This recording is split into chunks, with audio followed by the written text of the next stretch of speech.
In today's episode, Esme visits Heather while Nina fight back, Jordan gets a scare while Finn gets a break, and is Spencer leaving? Esme went to go see Heather in Pentonville in a panic about baby Ace being gone.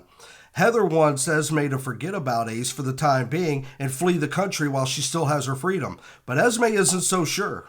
But what about Ace? Am I just supposed to abandon my child the way that you abandoned me? Well, that was a little harsh, but Heather, being the oh-so-supporting mother, was still there for Esme. Tell your mother everything.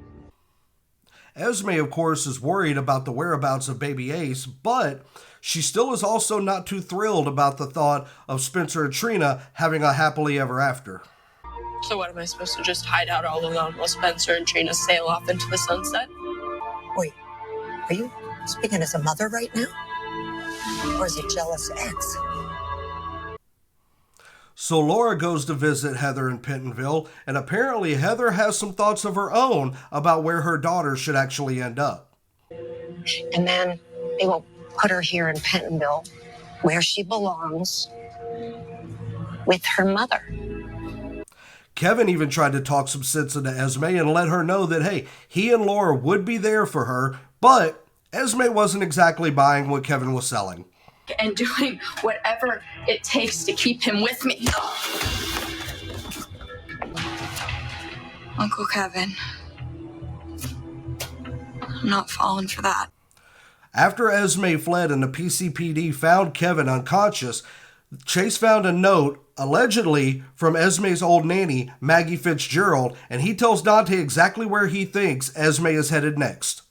Yeah, she said she took a position with another family and she wants Esme to come visit. Where? Toronto. Chase and Dante have actually discovered also that Esme has bought a one-way ticket to Toronto. Now, does anybody actually believe that Esme is heading to Toronto and leaving a paper trail behind for people to find her so easily? I personally don't think so. I think she's jumped the pond to Paris. She's going after Spencer and Trina. What's going to happen when she gets there? Is something bad about to happen? More on that later in this video. Now, turning to the drama between Nina and Drew and Carly, now that Nina has been booted from her role at Crimson, she actually has just one question left for Drew and Carly. Are we finally even? Oh no, Nina, I don't think Drew is quite done with you yet. Now, before leaving the Crimson offices, Nina does have one last warning for Carly. We have two things in common, Carly. We'll do anything for our family, and we both know how to settle a score. But Carly doesn't seem too fazed by Nina's warning. In fact, she seems to be quite happy with her new role at Crimson.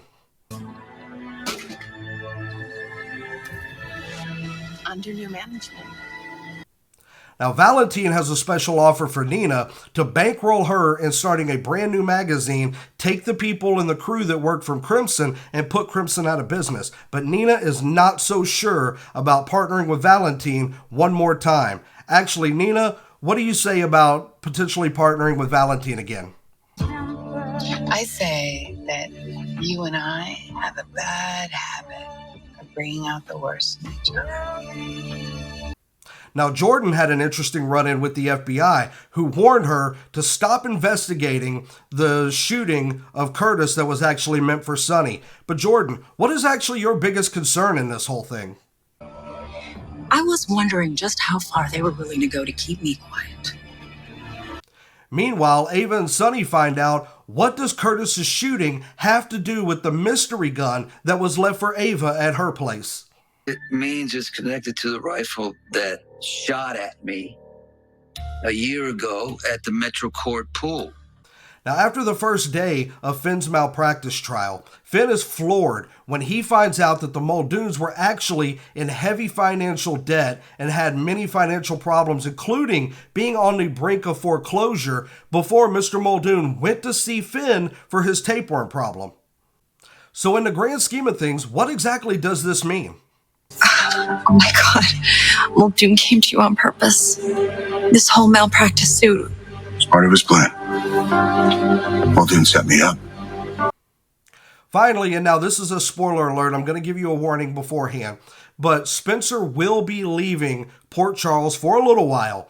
As many of you may know, and some of you that don't, Nicholas Alexander Chavez, who plays Spencer, has taken a leave of absence to go and film the Netflix movie Monster, where he stars as one of the infamous Menendez brothers. So what exactly is going to happen to take Spencer away from our screens for a while? Well, apparently, Esme is going to track Spencer and Trina down to Paris, where they'll be on some type of a boat or a ship or something, and Spencer is going to go overboard after things break bad for the happy couple. Now, Spencer will be obviously presumed dead when his body is not found, but we all know in the world of Port Charles, nobody is really dead unless there is an actual body to be found, and even then, you probably gotta wait and see.